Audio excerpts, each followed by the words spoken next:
This is Football Night in America, served by Applebee's. Sunday 7 in the books. Mike Tirico, Tony Dungy, Mike Florio, Rodney Harrison.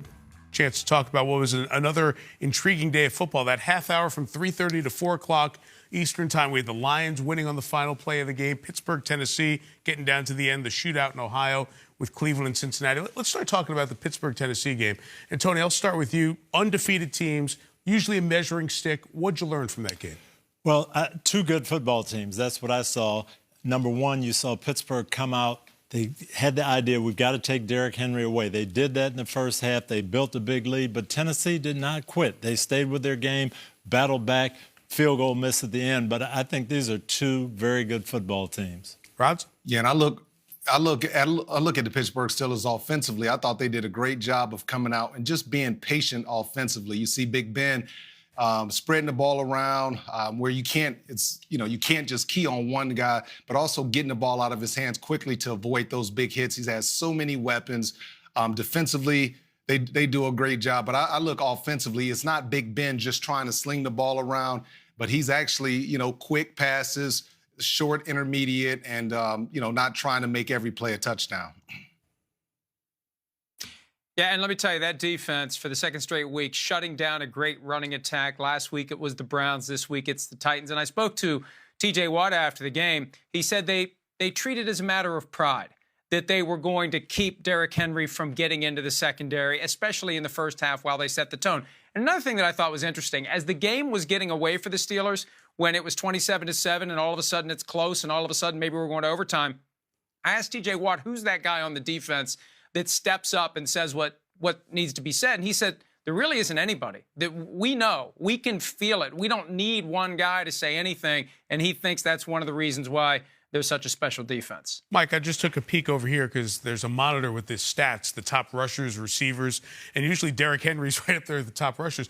20 carries, 75 yards. So even though Pittsburgh dominated the game early, Tony, and they totally kept Tennessee on the sideline, Tennessee didn't abandon its game plan, worked their way back in it. So credit to the Steelers, but I also came away feeling that if Tennessee does end up falling behind in a game, this group can come back quicker than maybe the Titans at this time last year. And that's always been the question. Okay, Ryan Tannehill, you're working with Derrick Henry, the play action, but what happens if you have to bring us back? And he did that. Yeah. He took that drive down there, got him in position to tie the game.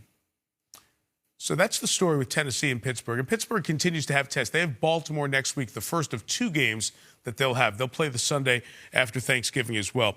So we're talking about the best teams, Rodney, in the AFC. And we have Kansas City, obviously, still up there at the top. We have Tennessee. We have Pittsburgh, who we just spoke of. But the New England Patriots aren't on that list for the first time in a long time. Rodney, as you watch that game, what do you take away from where the Patriots are right now through 7 weeks of the season? Well, they're really bad, Mike. And I think Coach Belichick, he didn't do a great job of preparing his team. I mean, you look at how this team has played in consecutive weeks. Even dating back to Kansas City when Brian Hoyer didn't know the situation. It just seems like they're lost. And Cam has lost his confidence. I remember Cam coming out, playing with so much confidence, throwing the ball around against Seattle. But all of a sudden, Cam, he can't even complete a pass. He's throwing interceptions. That's the one thing that Coach Belichick preaches about. And you look at the wide receivers, they're average at best. So, he's done a really poor job of surrounding Cam with weapons on the outside. And I look at Julian Edelman. His knee is shot. You watch the tape. He can't push off. He doesn't have any power. You got to look at the orchestrator. You got to look at Coach Belichick. They got to do a better job. Well, Rodney, the thing that I'm not used to seeing when I watch the Patriots is mistakes. You mentioned Brian Hoyer not knowing the situation in the game. Today, we saw two defensive backs cover the same guy on a switch route, leave a guy wide open. You never saw that with New England. You always said, hey, they're not going to beat themselves. Not only are they not moving the ball on offense, but they're beating themselves. And I'm baffled to see this. Yeah, Mike, there was a reason when you went through COVID-19 and they were missing practice time, you understood that. But to see them after a normal week of practice come out like this against San Francisco and Jimmy Garoppolo, it kind of stunned you a little bit as maybe this team is a 6-7 win team at best this year.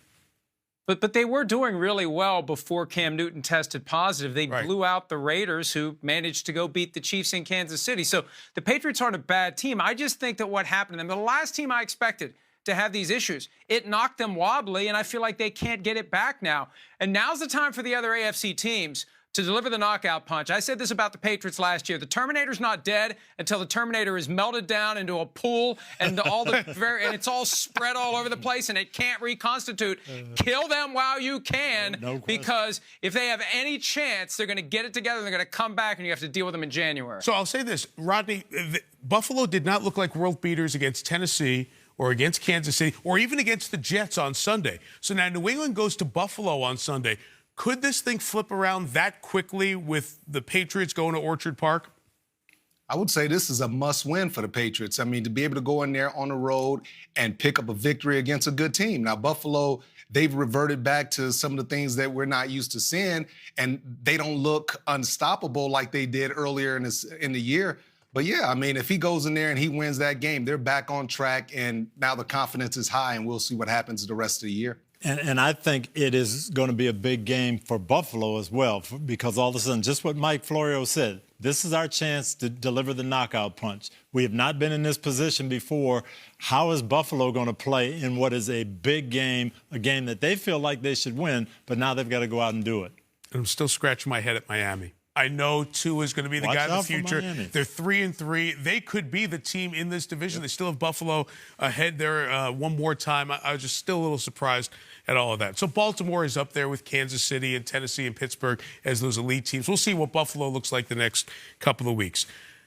Then there's Tampa Bay over in the NFC. The performance in Las Vegas was workmanlike. It was another 40-point offensive show. And Tom Brady just feels like that next level of comfort with everything around him keeps growing and growing week by week. Watch out for Tampa Bay. You're right. They're getting better on offense. He's getting more comfortable. You start to see these back shoulders connect with Gronkowski. You see the other receivers being more comfortable with Tom. And this Todd Bowles defense, they're not used to playing with leads. When the offense is playing well and now you become one-dimensional because you've got to throw to catch up, this defense can suffocate you. So watch out for Tampa. Hey, Coach, I was sitting here just thinking about Antonio Brown because I saw it at the bottom. And, you know, if he could behave, this could be a very dangerous situation. Because not only does he provide them with playmaking ability, but he provides them with depth. And how often do we see Tampa Bay's wide receivers injured, whether it's Godwin, whether it's Evans? So not only does he give them playmaking ability, he gives them depth. And this is his very last chance of an opportunity in the National Football League. He's going to come out. He's going to give it his best. And with that run game and that defense, man, the league better watch out for Tampa Bay. Yeah, you know, Bruce Arians is going to be looking for any reason to get rid of Antonio Brown. He didn't want him in the first place. It was comical that Arians said today Tom Brady had nothing to do with Antonio Brown joining the Buccaneers. It was all Bruce Arians and general manager Jason Licht. Nobody believes that. Fewer people believe that than believe that Tom Brady didn't lose track of the downs a couple of weeks ago against the Bears. So yeah, I want to see what happens when Antonio Brown is standing on the sidelines and he thinks he should be in the game, or when he's in the game and he's not getting the football. Can he... As Rodney said, can he behave? Or is he going to act up? And if he does act up, can Tom Brady intervene before he crosses a line that gets him cut from the team? It's fascinating to watch because of all the receivers. Miller had another good game for them today, right? You talked about Godwin, obviously. We know that they have talent there. Gronk continuing to get that football rust chipped off and starting to look like the Rob Gronkowski we've seen. When you add Antonio Brown to the mix, plus the running game, there's not enough footballs to go around. So how will everyone's patience be all bought in to try to win this year? I'm sorry, Coach. I'm sorry, Coach. Just being around Tom Brady, and that's one of the things he's preaching to the guys. He's saying, look, guys, I've been around a lot of teams, and I won a lot of championships. If you want to win a championship, don't care who's leading the team. Don't care who's got the most touchdowns, who's got the most passing, receiving yards, who's got the most whatever. It's all about team. As long as we get those W's, that's what it's about. So that's Tom Brady, and trust me, he's preaching that to each and every one of those guys because they have a great opportunity in front of them. Yeah, I agree. Brady to me is so much precision and chemistry. I'm not sure why you're bringing another person into the mix that I've got to build chemistry with. They've got a ton of receivers already, but we'll see how it works. I'm going to defer to Florio. Mike, Tom seemed to connect with Antonio. His couple of weeks in New England that they were there together, we've read that he met with Antonio personally during Super Bowl week. It just seems like there is a connection that Tom feels like he can get Antonio to be back to the Antonio Brown they used to go up against when they were with the Steelers. Mike, I don't know what you think about that. I agree with you completely. Whatever happened between Tom Brady and Antonio Brown, it happened quickly, and it's lasted well over a year. Yeah. And this is a guy, even with all those great receivers, I can understand why Tom Brady wanted him last year in New England, because he was clearly the best guy. He's got Mike Evans now. He's got Chris Godwin. He's got Gronk. He doesn't have O.J. Howard, but he's a tight end. I mean, you've got the receivers that you need, but I think he understands that this is a guy that can be a difference maker. And also, Seattle was interested. You want to keep him from going to a team that you're going to have to play in January, so there was an added benefit to bringing him to Tampa Bay. What did Seattle need him for? We're watching Seattle now. They don't need receivers. For the same reason Tampa needed him, right? Just to add. Hey, coach, it's a long season, man. Just maybe for some depth. Yeah, you might be COVID right. insurance. Yeah, that's right. All right, let's go speed round here. Let's see what we got. Rodney, I'll start with you. Just give me your thoughts as we throw these phrases out. Rodgers to Adams for the Packers. No double coverage. Don't understand it. Terrible defense, Houston. I would say ridiculous. Those guys were on fire today, and it was fun to watch. Mike? Needs to happen more often. I mean, Adams has been hurt a lot the last couple of years. If he could stay healthy, they could have one of the best offenses in the league. No Aaron Jones, and they go down to Houston and have a very solid performance there. Tony, I'll go to you first. Baker versus Burrow. A sign of things to come. It was great for Ohio football and two young quarterbacks. It was fun to watch them duel. Rodney? Baker takes a lot of grief. I'm happy for Baker. He bounced back and he played well, but Burrow is going to be a star, and he's going to be a star, something that Baker Mayfield could never match, because this kid is a pure football player. He's going to be a great young quarterback. I'm going to take it in a slightly different direction. Steelers better have a plan. Post Ben Roethlisberger, they're going to get left in the dust by the Ravens, the Bengals, and the Browns with those quarterbacks. Pretty good. I love the sign, Joe Hio, Cincinnati, for cool. Joe Burrow. But good for Baker, because he opened 0 for 5. Remember, Odell Beckham Jr., pretty significant injury. He's not there. And then he went and completed every other pass he threw except one to kill the clock late in the game. And the pass to Donovan Peoples-Jones, the rookie out of Michigan, to win the game was perfect. So for the grief Baker's been taken, he had to answer a must-come-back situation, and he did. So credit there. The reaction by the Dallas Cowboys, Rodney, to the hit on Andy Dalton by Boston. It was just embarrassing, man. Your quarterback, I mean, that's a valued position, and you're supposed to protect your quarterback at all costs. I don't care about a lot of other positions, but your quarterback, you're supposed to stand up for that. For Andy Dalton to be laying on the ground, knocked out, and no one does anything to the linebacker that hit him. It just shows you the character and the makeup of the Dallas Cowboys locker room, and that's why they're sitting where they're sitting right now, Mike. See, I'm not as concerned about that reaction or lack of reaction. I'm more concerned, let's block a little bit better. Let's not fumble the ball. Let's catch the ball better. Let's execute. That's what we need to see from the Cowboys. Their offensive line, it was painful to watch their O-line today. Sad. Yeah. Mike? That's really the question. Is it the coaching or is it the players? And, in a lot of cities, you get that friction between coach and GM. Well, GM is owner in Dallas, so I know Jerry Jones still supports Mike McCarthy, but, it's either bad players or it's bad coaching, and right now it looks like bad coaching.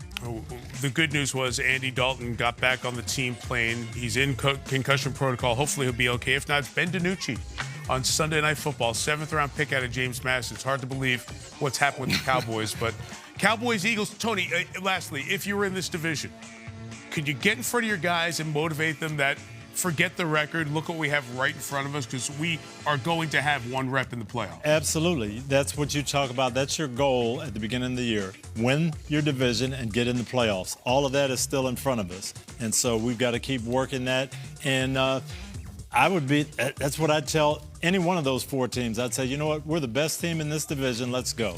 You talked about Philly, and we saw them against the Giants. I was going to tell you, Washington's got my eye. They ran the ball effectively. Their O-lines with their defensive front four, they put pressure on people. Watch out for Washington. Mike, you didn't say that 2 weeks ago. No, I didn't. I wasn't asked 2 weeks ago. Then why are you saying it now? Because I thought the I'd Cowboys? No. This week, they might be the best team in the division. They might be. I like what I saw. We saw that week 1 as well. Congrats to Matthew Stafford. Goes back to the state of Georgia for the first time in 12 years. Touchdown in the last play of the game. Didn't get in our best of highlights, but take that up with somebody else. We're done. That is it for week 7. Loving it. Loving it. We'll see you next week.